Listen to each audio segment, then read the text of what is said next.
Dice Jorge Volpi que Jesucristo era un gran personaje de ficción, como la Gioconda, la democracia o la ley. Hola, soy Berna González Harbour y esto es ¿Qué estás leyendo?, el podcast de libros del País. Hoy vamos a sumergirnos en la invención de todas las cosas, el último libro de Jorge Volpi, que es mucho más que un repaso a la historia de la ficción. Nos convertiremos en cucaracha como Gregorio Samsa, dialogaremos con Kafka y nos convencerá de que tantas cosas que creemos verdad también son ficción. Bienvenidos y bienvenidas a este podcast en el que los únicos algoritmos somos nosotras.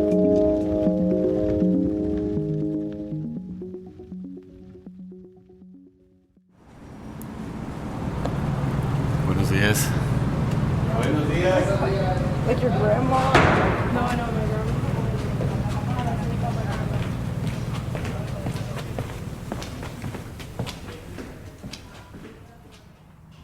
Hola, Jorge. Hola, Berna, qué gusto estar contigo. Bueno, estamos aquí en la Casa de México. Me emociona muchísimo porque es el corazón de los mexicanos aquí en España, imagino. Pues sí, se ha convertido en el corazón y en el centro de la presencia cultural de México en España y en Madrid de manera muy particular. Fundación Casa de México ya desde hace más de 5 años y ocupando un lugar central. Es impresionante ver simplemente las filas interminables que se hacen para ver la ofrenda de Día de Muertos en el mes, pues desde octubre y noviembre, que está siempre aquí. Y la manera como traen algunas de las muestras más fantásticas de artesanía mexicana y por supuesto también de arte y de todas las demás disciplinas artísticas que se presentan aquí en Casa de México. Y de libros, porque yo he estado aquí en presentaciones de libros muy numerosas y bueno, es un lugar... Cine en fin, de todo. Sí, es un lugar de mucha pulsión, es un pulmón cultural de Madrid. Bueno, Jorge, desde hace ya más de 3 años estás en Madrid, ya estás instaladísimo y has saltado de la Universidad Autónoma de México a dirigir el Centro Cultural Conde Duque. ¿Te sientes ya un madrileño más?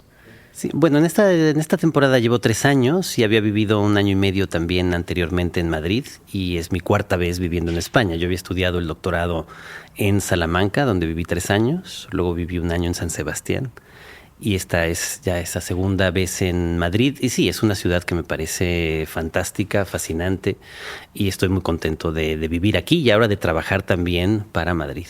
Uh-huh. ¿Cómo ves que 1 de cada 7 madrileños ya sois de América Latina? Esta estadística me pareció fascinante, ¿no? Habla de una comunidad absolutamente multicultural y en donde esa presencia latinoamericana yo creo que ha alcanzado justamente una especie de masa crítica que ahora es muy visible. Yo empecé a venir a Madrid, como te contaba, hace pues ya casi 30 años.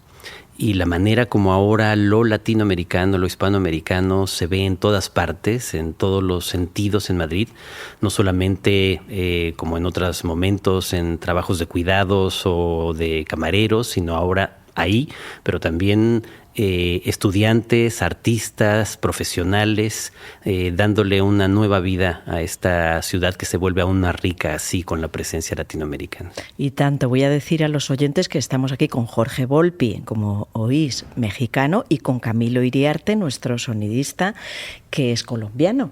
Entonces soy minoría hoy en esta sala en Casa de México. Bueno, vamos con tu libro, Jorge. Nos has hecho una historia de la ficción, pero de paso recorres la ciencia, la filosofía, la religión, un montón de disciplinas desde el Big Bang hasta nuestra tecnología actual. ¿Por qué este libro? ¿Qué te proponías hacer? Bueno, quien se dedica a la ficción yo creo que tarde o temprano necesita empezar a reflexionar sobre ella. Hace ya casi 15 años publiqué primero un pequeño ensayo que se llama Leer la mente, una primera aproximación a tratar de entender cómo funciona la ficción en el cerebro humano, qué pasa en nuestro cerebro cuando producimos ficciones y qué pasa en nuestro cerebro cuando estamos frente a ficciones. A partir de ahí me interesó tanto el tema que siempre supe que tendría que elaborar una teoría y una historia de la ficción más amplias y finalmente esa posibilidad me la concedió Madrid. A lo largo de estos más de 3 años he escrito este libro en donde la ficción me parece que es justamente lo que nos vuelve humanos, la manera como construimos ficciones a partir de la realidad. Por eso ficción en este sentido no está relacionado con mentira, ni está relacionado con engaño, está relacionado con el término tal vez incluso etimológico, ¿no? Fingere en latín sobre todo significaba modelar, era el verbo con el que los artesanos modelaban la arcilla. Y eso es lo que hacemos nosotros los seres humanos con la realidad, la modelamos a través de ficciones. La ficción es la única manera que tenemos para acercarnos a la realidad, porque siempre estamos completándola con nuestra imaginación.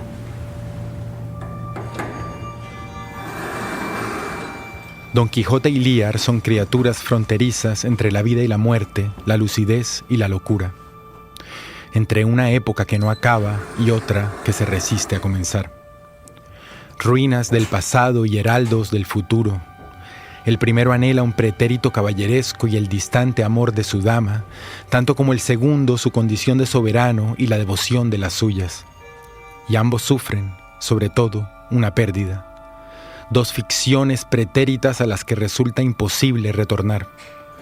En su manía, su rabia o su angustia, los dos personajes anuncian el carácter ambivalente del alma moderna, su individualismo y su soledad.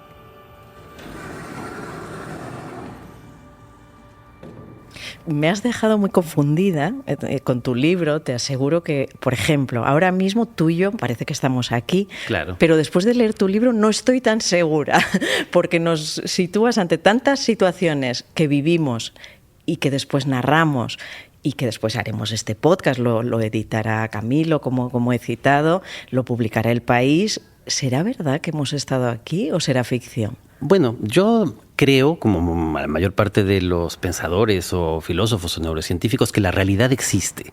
No pienso que todo esté en nuestra mente o que todo sea una construcción de la conciencia. No, la realidad existe. Efectivamente, aquí estamos en este momento. Ahora, la única manera que tenemos los seres humanos de poder acceder a esa realidad de estar tú y yo aquí grabando este podcast es construyendo ficciones a partir de nosotros. Las ficciones de en dónde estamos, por qué esto es una parte de México, por qué esto simboliza México en Madrid, cuál es tu identidad o la mía, ¿no? Porque yo me siento al mismo tiempo mexicano y español, porque cada uno va construyendo la propia identidad a partir de seleccionar ciertos datos. Sabemos que la memoria siempre es tramposa. Hoy estamos aquí, pero mañana nos acordaremos poco de lo que ha sucedido. Uh-huh. Tendremos un relato más o menos esquemático que nosotros estaremos completando con la imaginación de cuál fue nuestra verdadera conversación aquí. Luego podremos confrontarla con la grabación de Camilo, efectivamente, y entonces ahí es como la realidad y la ficción dialogan constantemente. Pero luego ese recuerdo todavía se va a ir adelgazando con el paso del tiempo. Los oyentes que lo escuchen en cuanto esté ya en línea irán teniendo una construcción imaginaria también. Más aquí todavía es mucho más fácil verlo. Estarán escuchándonos y estarán imaginando cómo estábamos, cómo era esta mesa, ¿no? Esta sala en la que estamos, cuando dijimos que estábamos frente a una exposición de arte mexicano de principios del siglo XX, podrán imaginar qué pinturas estaban ahí, ¿no? Cada uno de nosotros va construyendo, por lo tanto, la realidad a partir de ficciones que se van superponiendo unas sobre otras. Uh-huh. Eso no elimina la realidad, pero la completa una y otra vez. Hasta crear otra, posiblemente. Exacto, hasta crear una realidad particular para cada uno. Y eso es lo que va construyendo también el punto de vista, que es otro de los elementos centrales de este libro. Uh-huh. Cada uno tenemos un punto de vista que es único, precisamente porque las ficciones que vamos construyendo solo nos pertenecen a nosotros. Uh-huh. También la maravilla de la ficción es que nos permite creer por momentos que no estamos solos y que no tenemos un solo punto de vista, sino que podemos introducirnos en las mentes de los otros, sea a través del arte y de la literatura, o sea simplemente en este momento yo creyendo que al estar conversando contigo en realidad hay un punto en el que nuestras conciencias llegan a unirse. Uh-huh. A mí me ocurre mucho, no sé a ti, como escritor de artículos también y de libros, que yo olvido la sensación, no olvido la sensación, pero olvido, por ejemplo, el argumento de un libro o de una película y necesito escribir porque puedo recurrir a ese artículo y encontrarme anda, mira lo que vi en ese libro, y me he olvidado, probablemente solo recuerdo la sensación, pero la escritura nos sirve para fijar una memoria, ¿verdad? Exacto, es uno de los grandes inventos humanos también para tratar de fijar la memoria. Ahora, aún así, la escritura también siempre se parece más a una partitura. O sea, lo que tú escribes o lo que yo escribo en realidad son unos cuantos signos, y quien va a completarlos y a construir una sinfonía o una canción es el lector. Es decir, el lector, que puede ser tú mismo, volviendo a ese tema del que escribiste y recreándolo por completo a partir de esos cuantos signos que vas leyendo, en efecto, como si fuera una partitura, o sean tus lectores, ¿no? Los lectores del país, que estarán imaginando a partir de esos cuantos signos, esas pistas que tú les estás dando, lo que era tu experiencia de leer ese libro. Bueno, vamos a tu libro, efectivamente, y arrancas y recurres en todos los capítulos o las partes a Gregorio Samsa, la cucaracha. Es un hombre convertido en cucaracha, ¿no? Que dialoga con una mujer. ¿Por qué Kafka? ¿Es la gran metáfora de la ficción? Me pareció que lo era en algún sentido. Este libro es esencialmente un ensayo, es una historia de la ficción en 8 capítulos, más o menos claramente ensayísticos y cronológicos, que van en efecto desde el Big Bang hasta nuestras ideas sobre cómo podría concluir el universo. Pero me parecía que una historia de la ficción, para poder funcionar, tenía que también tener ficciones explícitas. Y me parecía que tener un par de guías que pudieran ir acompañando al lector a lo largo de este ensayo podría ser, por un lado, útil y por el otro lado, entretenido. Entonces, entre cada uno de estos ensayos cronológicos, que son 8, dialogan 2 personajes en el libro. Felice Bauer, la novia eterna de Kafka, con quien se promete y se despromete hasta finalmente terminar esa relación, y no exactamente el personaje de la transformación o de la metamorfosis, sino ya convertido, en efecto, en cucaracha o en bicho. ¿Por qué me parecía que era bonito hacerlo con estos personajes y al mismo tiempo ilustrativo? Tal como sabemos la historia, ¿no? Kafka le gustaba quedarse en la cama mucho tiempo después de despertar, en esa especie de duermevela. Una de esas ocasiones se levanta después de un sueño intranquilo y tiene la sensación de que tiene que escribir un relato sobre un personaje que después de un sueño intranquilo se ve convertido en un bicho. Kafka lo primero que hace es empezar a escribir esta historia y de inmediato la interrumpe para escribirle una carta de las miles que le escribió a Felice Bauer para contarle exactamente lo que le acaba de pasar. Manda la carta y luego está ansioso por la respuesta de Felice. Entonces es bonito simplemente imaginar cómo la ficción de Kafka, imaginando él un personaje que se parece un poco a él sin ser él, que se siente un bicho sin que sepamos si ese sentirse bicho es metafórico, es alegórico, o es real, o es fantástico, y que probablemente está entre todas estas líneas, puede convertirse en el disparador de su propia relación epistolar y amorosa con su novia o su prometida, que tendría también en ese sentido algo de ficción. Bueno, vamos a pararnos en la filosofía, a la que dedicas también tu reflexión sobre la ficción. Y en varias ocasiones nos cuentas cómo respuestas filosóficas que se han dado a preguntas que se hicieron, especialmente los griegos, son ficción, ¿no? Me estoy acordando del agua, de lo invisible. Bueno, hay muchas referencias. ¿La filosofía da respuestas de ficción? Pues sí, ¿no? Probablemente la filosofía, la religión, el psicoanálisis, parafraseando a Borges, todas sean también variedades de la literatura fantástica y por lo tanto de la ficción. ¿En qué sentido? No en que no puedan tener una validez durante un cierto tiempo, sino en que son relatos que construimos para tratar de explicar el mundo. Y en esa medida en la que son relatos que completan el mundo, son también, por lo tanto, ficciones. Las explicaciones filosóficas que empezamos a dar los seres humanos desde la Grecia antigua, de qué está hecho todo, es a lo que te referías tú, que se preguntaban los griegos, si lo que es el elemento común a todas las cosas, el arjé del universo, como lo nombraban los griegos, era el agua o el apeiron o el aire, o qué es lo que hace que todo exista. bueno, no deja de ser una ficción. Hoy sabemos que no es ni el agua ni el aire, sabemos que van siendo las partículas subatómicas, la energía, que de todas maneras son otras formas de nombrar metafóricamente algo que no sabemos exactamente qué es. Necesitamos del relato para poder contarlo, necesitamos del relato para poder interpretarlo, y a partir de ahí estamos construyendo también historias, y esas historias son válidas durante cierto tiempo. Por eso la ciencia también no deja de ser una ficción. O sea, la ciencia también opera a partir de hipótesis, que son ficciones. O sea, la posibilidad de que haya una teoría que pueda explicar el comportamiento de un sistema o que pueda predecir el comportamiento de un sistema. Pero también en el fondo es una ficción, se van superponiendo estas ficciones hasta que no aparezcan datos de la realidad que contradigan esa teoría o esa hipótesis o esa ficción.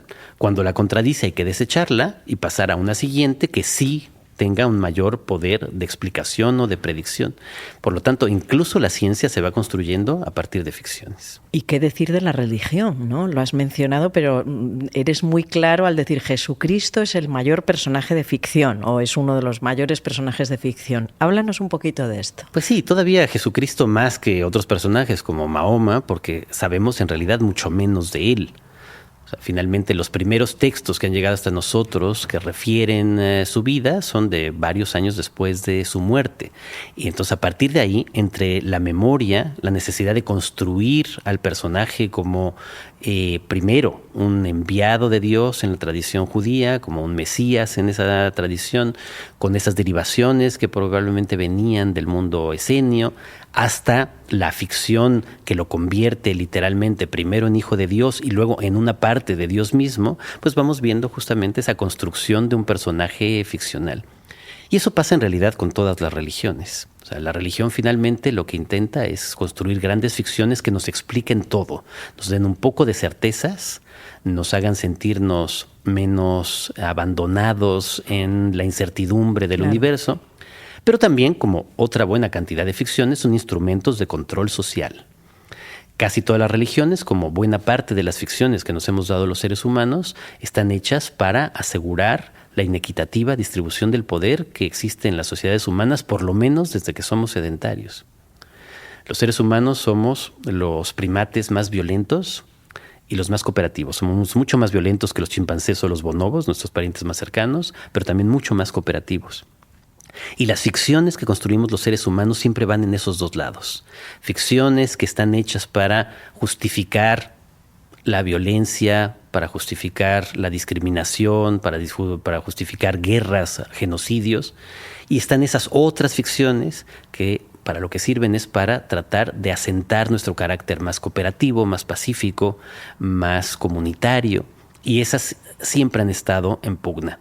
Y las religiones siempre se han valido de ambas. Bueno, estás hablando de religión, hemos hablado de filosofía. ¿Qué decir de la ley? Que eso me ha sorprendido mucho y me he reído mucho con ese capítulo, porque vamos a decir a los oyentes que tú has estudiado Derecho, exacto, eres experto en leyes, por tanto, y nos creemos que la ley es el todo que configura nuestra organización social, así es desde los romanos, pero dices que en el fondo las leyes configuran lo que llamas, en el caso de México, un Estado de Derecho imaginario.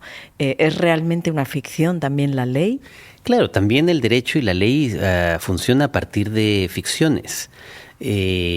Las primeras leyes siempre establecen un tipo de conducta ideal y por lo tanto una ficción que el poderoso en turno quiere o que deje de hacerse o que se haga mucho más.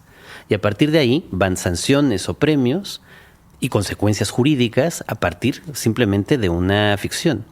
Pensemos en un contrato. Pues un contrato no es una unión de voluntades, pero en realidad es ficticio. En el fondo, un contrato solo pone sobre el papel la unión de voluntades, pero las voluntades ¿dónde están? Claro, tiene que haber la ficción de que decir unas palabras que en Roma eran rituales y que siguen siendo en buena medida actualmente en la manera como se redacta un contrato, se vuelven, por lo tanto, reales a partir de cierto momento.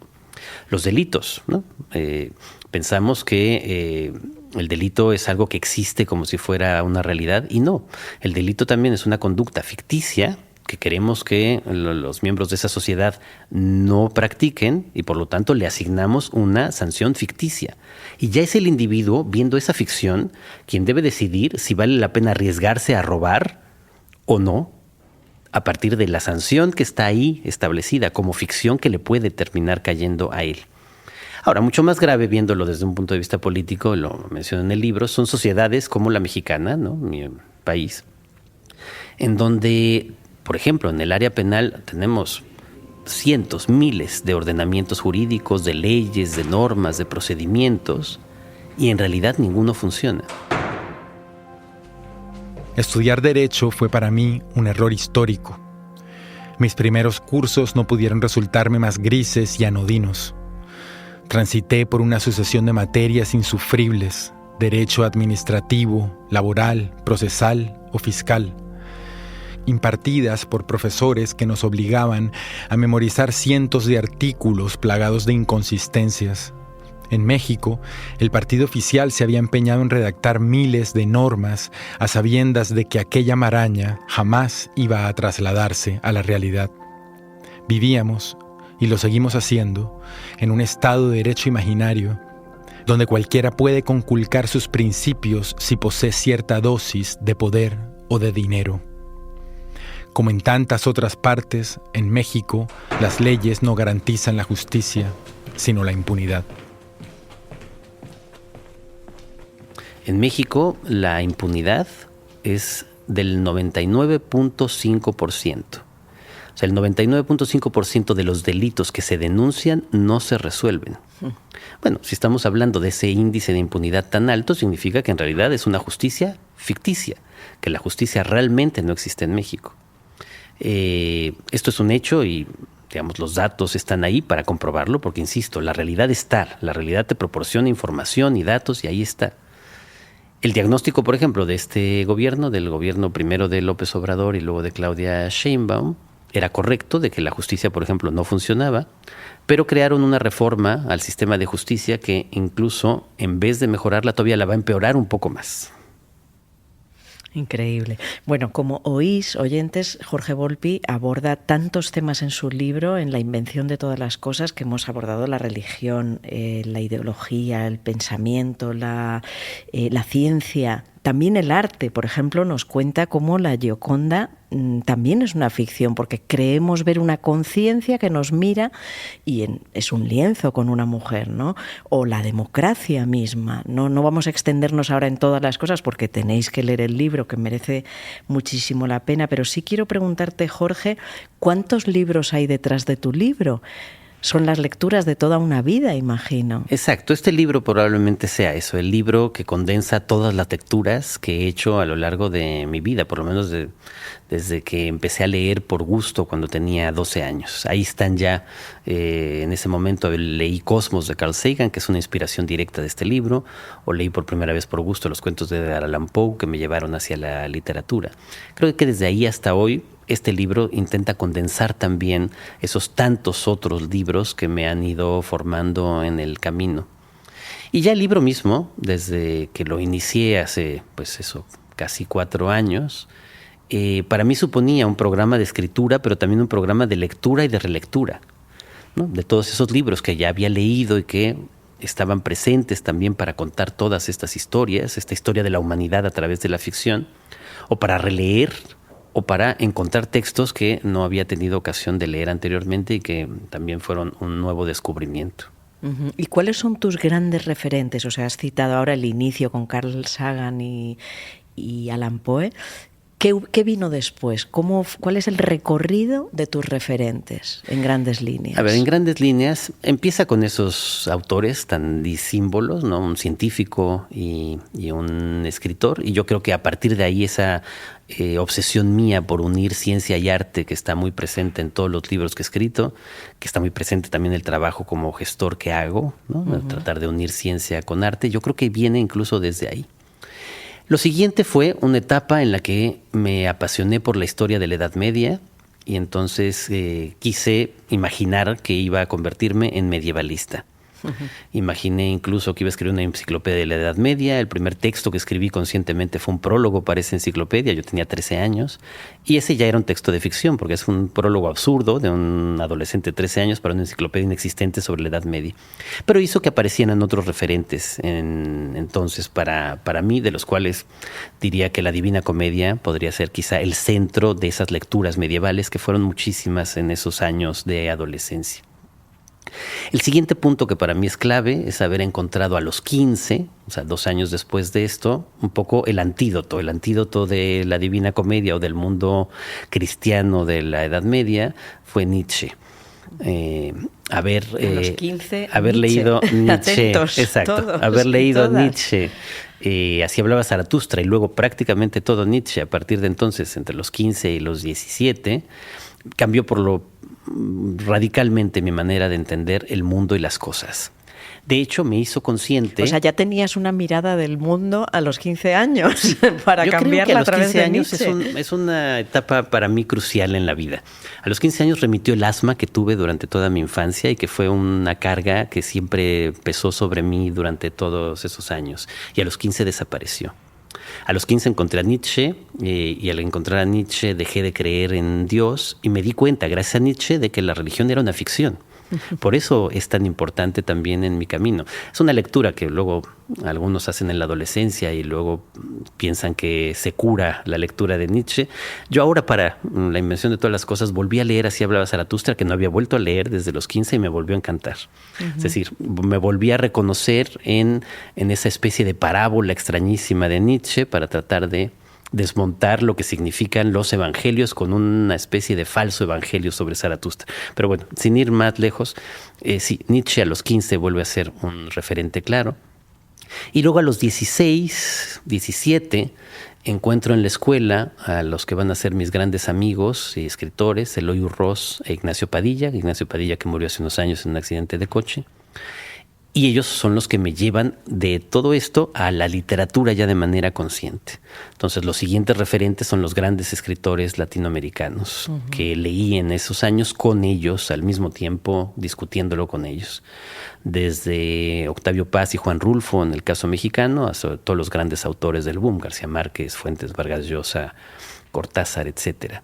Y ahí es el siguiente gran referente, porque además es cuando decido finalmente dedicarme ya a la literatura, desde los 16, 17, igual que ellos. A pesar de eso estudiaste Derecho. Y a pesar de eso cometí el error, creía yo, de estudiar Derecho. Como Juan Gabriel Vázquez. Exacto, sí, como Juan Gabriel y como muchos. Yo padecí mucho estudiar Derecho, no me gustaba nada. Me escapaba a Filosofía y Letras a tomar clases con grandes maestros que había en esa época, y escritores, Salvador Elizondo, por ejemplo, que fue uno de mis grandes maestros ahí, o Hugo Iriart. Y sí, estudié Derecho, trabajé en Derecho unos años. Finalmente reconozco que fue una etapa importante. Me hizo, después de todo lo que hemos estado hablando, enfrentar la realidad directa. Trabajé 5 años nada más en el mundo del derecho, pero del derecho penal. Y eso en México, pues justamente te confronta con la realidad más dura. Y eso también yo creo que hizo que, a diferencia de otros escritores, tener esa experiencia de contacto directo, ahora sí, con lo real y con la parte más oscura de lo real, creo que también es útil. Al final, incluso para mi novela, para una novela criminal, esta investigación sobre el caso de aparente secuestro en el que estuvieron involucrados una pareja de un mexicano y una francesa, Israel Vallarta y Florence Cassel, el libro que ganó el premio Alfaguara, me hizo reconciliarme con el mundo del derecho, porque para ese libro tuve que revisar miles y miles de páginas de expedientes judiciales que no hubiera podido hacer si no hubiera estudiado Derecho. Entonces, finalmente terminó reconciliándome con esa vocación jurídica que yo en realidad nunca tuve. Bueno, y ahora sí, vamos a ver qué nos has traído. Me encanta porque el primero de ellos es Martinete del Rey Sombra, de Raúl V, que escribió sobre la gran redada en el reinado de Fernando VI. Le entrevisté hace poco y luego ganó el premio nacional. Es un gran libro. Cuéntanos qué has visto en él. Sí, pues ahora que me pedías libros, realmente estos son los libros que he leído más recientemente y me lo habían recomendado hace mucho. No es hasta ahora, muy recientemente, que lo he leído y me ha deslumbrado por completo. Es un libro que también está en algún sentido a medio camino entre el ensayo y la novela, en donde con un lenguaje de una vitalidad poética asombrosa va recreando en episodios muy cortos justamente todo lo que ocurrió con esa redada de gitanos en el reinado de Fernando VI, y se vuelve un libro que es un libro de historia, una novela y un ensayo al mismo tiempo fascinante y de un altísimo vuelo literario.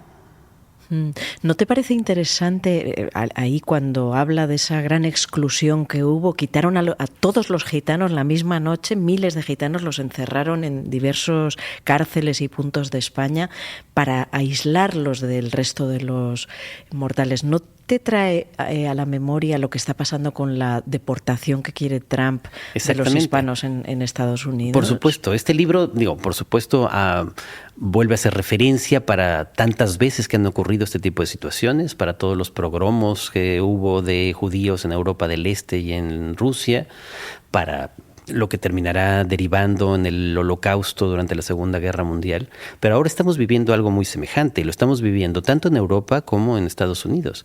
Las amenazas de Trump de expulsar, él dice, a 11 millones de inmigrantes sin papeles, como si no fueran humanos, como si lo que hubieran buscado no es solo otra vida mejor, y además comparándolos con, lo dice literalmente, con animales, con violadores, con asesinos, con locos. O sea, los mismos argumentos terribles que hemos oído desde esa redada, desde los pogromos contra los judíos o los homosexuales en cada lugar que ha ido ocurriendo esta serie de discriminación y que tenemos ahora. Pero también lo que pasa en Europa, la idea de Meloni, que luego empieza a tener cada vez más eco entre los partidos, ya no de extrema derecha, sino simplemente de derecha y a veces de democracia de centro, de expulsar a los migrantes a terceros países en campos de concentración, por ejemplo en Albania. O sea, estamos viviendo otra vez esa misma historia de discriminación y de segregación por una ficción. Sí. Por la ficción de que no todos los humanos somos iguales, de que si tú perteneces a otro pueblo, tienes otras creencias, ya no mereces lo mismo que tú, ¿no? Bueno, ese es Raúl Quinto, murciano. Nos has traído también Bad Hombre, de Pola Oloizarák, argentina. No sé si lo he dicho bien. Sí. Cuéntanos, ¿qué hay en este libro? Te confieso que aún no lo he leído. Es un libro interesantísimo. Pola Oloizarák es una de las grandes escritoras argentinas, yo creo, en nuestra época. Vive en Barcelona, aunque pasa también largas temporadas en Argentina, pero vive en Barcelona. Y es un libro que con una mirada agudísima vuelve a tocar algunos de los grandes temas recientes de nuestra época. Un poco todo el movimiento Me Too, o la cultura de la cancelación, desde una perspectiva al mismo tiempo femenina y feminista, pero que no tiene empacho en observar con el mismo rigor crítico, irónico, a veces descarnado y a veces hilarante, cada una de las situaciones que se van presentando en ciertos casos que ella va contando que le han ido ocurriendo a lo largo de estos años relacionados con estos temas. Entonces, una mirada muy interesante y muy nueva a este fenómeno cultural que hemos estado viviendo a lo largo de estos últimos años. Sí, desde luego ya lo he pedido, ya me lo voy a comprar y aspiro a traerla a este podcast también, porque me ha interesado mucho a raíz de tu recomendación. Nos traes también Han Kang, el más reciente de esta novela surcoreana, Imposible decir adiós. Cuéntanos. Y me ha parecido un libro bellísimo. Yo había leído La Vegetariana cuando salió y la había leído en inglés y me había parecido extraordinaria desde ese momento. Luego leí Lecciones de griego, que me gustó un poco menos, y en cambio ahora volvió a parecerme deslumbrante Imposible decir adiós. Estoy completamente de acuerdo contigo, con tu recorrido. Pues sí, lo mismo pienso. Sí, porque tú me decías que también acababas de leerla, ¿no? Esta. Y también me subyugó La Vegetariana, y Lección de griego no me llenó tanto, pero Imposible decir adiós, y ahora estoy con Actos humanos, no sé si la has no la he leído todavía. que es otra importante dentro de su carrera, y es un milagro este libro. Pero bueno, cuéntanos tu mirada. Este también es un libro muy potente y muy y de otra vez en donde es capaz de combinar las peores atrocidades, porque finalmente vuelve al tema de esta gran masacre ocurrida también en Corea del Sur, y la manera como la revisita a través de la historia de dos amigas muy peculiares, con historias que normalmente las alejan, pero que empiezan a tener un proyecto común vinculado precisamente con la memoria y cómo rescatar lo ocurrido en esos años oscurísimos de la historia de Corea del Sur a través de una suerte de instalación artística, pero que solo sirve de pretexto para un libro que reflexiona sobre las huellas de la memoria.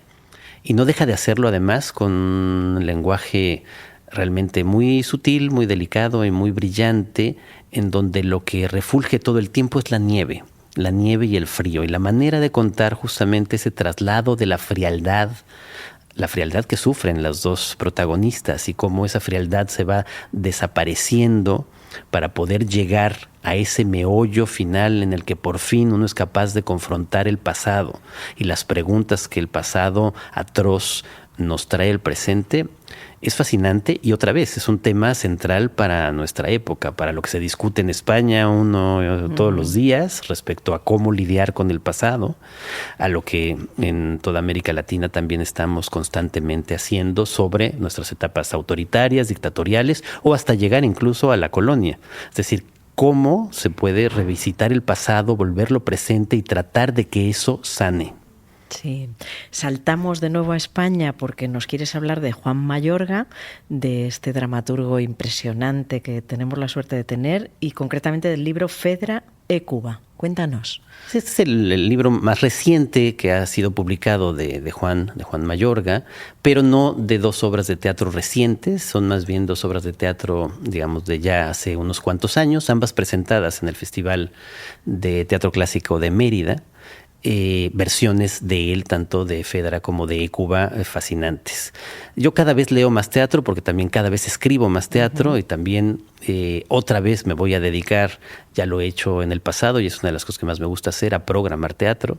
Entonces cada vez más dentro de las artes escénicas, de lo reciente que he leído, por supuesto, estas versiones de Mayorga funcionan espléndidamente, con un lenguaje que rescata un poco lo arcaico de ambas tragedias, pero que pues, es capaz de llevarlas al presente y de que tengan resonancias actuales sin perder la esencia trágica que las mantiene.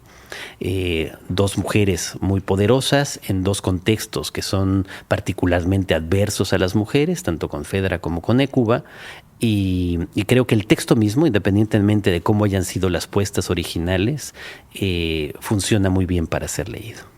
Y por último, quieres acabar con Aurora Q, de Mario Cuenca Sandoval. Sí, este es otro descubrimiento. Es un autor que yo creo que merecería mucho más reconocimiento en España del que tiene. Yo he leído varios libros suyos y no lo conozco, no he tenido oportunidad de que nos hayamos encontrado en persona. Y este último, quizás porque tiene una sutil resonancia con todo lo que yo he estado reflexionando en la invención de todas las cosas, me pareció deslumbrante. Es una historia que está contada con todos los parámetros retóricos de un informe psiquiátrico lacaniano. Entonces, claro, el juego con la verdad y con la veracidad del texto es enorme. No hace ninguna concesión. Uno podría creer efectivamente que lo que uno está leyendo es un informe psiquiátrico con técnica y teoría lacaniana para referirse a un caso muy interesante de una mujer, esta Aurora Q del título, con una historia de oscuridad, de desapariciones, de orfandad y de crímenes. Claro, porque estamos hablando del crimen, si no me equivoco, cometido por dos muchachos, exactamente. ¿Verdad? Entonces, al mismo tiempo, una muy brillante y muy original novela policíaca, porque no deja de estar ahí el género y el crimen, pero se le da la vuelta por completo con este sistema de ser contada por una especie de psicoanalista lacaniano que va analizando minuciosamente lo ocurrido en el caso muchos años después de que haya sucedido. Entonces, el juego entre verdad y ficción se vuelve asombroso y nunca acabamos de sentirnos cómodos porque es verdad y es ficción al mismo tiempo. Bueno, pues nos quedamos también con este libro. Muchas gracias por todas tus recomendaciones. Vamos a despedirnos con una poesía, como siempre, pero antes vamos a escuchar las recomendaciones de Babelia. Soy Guillermo Altares, redactor jefe del área de cultura del País. Francia es un país muy diferente en cuestión de cómics. El libro más vendido en el país vecino en diciembre del año pasado fue El Loto Azul, una reedición de lujo del TVO clásico de Hergé de 1932. Y por eso es tan importante que España sea este año el país invitado en el Festival del Cómic de Angoulême, que es el más importante del mundo, que se celebra a finales de enero. Así que quisiera recomendar cómics españoles. Primero de Carlos Jiménez, cualquiera de ellos, Paracuellos, Barrio, Los Profesionales, los últimos que ha estado publicando, porque fue el primer español que triunfó en Angoulême y que realmente llevó el cómic español mucho más allá de nuestras fronteras. Luego Max, que hace el cartel oficial de España en Angoulême, que ha hecho ya 850 dibujos en Babelia, lleva 15 años dibujando en Babelia, y su último libro es La Biblioteca de Turpín. También me gustaría recomendar a Cristina Durán, cuyos originales estarán en una gran exposición en Angulema, sobre todo no su último libro, sino El Día 3, es un TVO que ganó el Premio Nacional de Cómic sobre el accidente del metro de Valencia, que es realmente un TVO extraordinario y espeluznante. Y por último, otra muestra de la potencia del cómic español es que cuando eligieron a un dibujante y a un guionista para continuar Corto Maltés, eligieron a dos españoles, al guionista Juan Díaz Canales, al dibujante Rubén Pellejero, y acaban de sacar el último libro, La Línea de la Vida, que es una maravilla, transcurre en América Latina. Y bueno, es un menú de la amplísima producción de cómic español.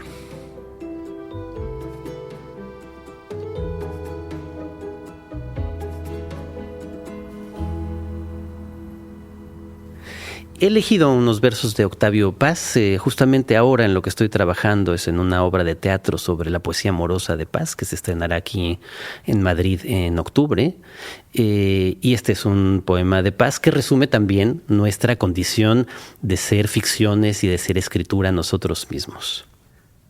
Soy hombre, duro poco, y es enorme la noche, pero miro hacia arriba, las estrellas escriben.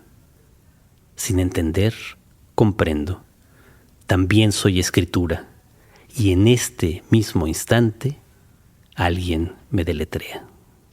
Muchas gracias, Jorge. Encantado, Berna. Gracias a ti.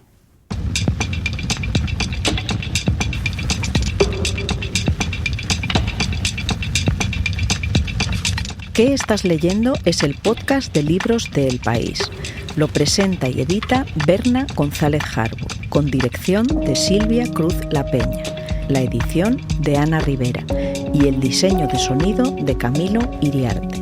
Pronto volveremos con otro libro, otro tema y otro podcast. Gracias por escuchar.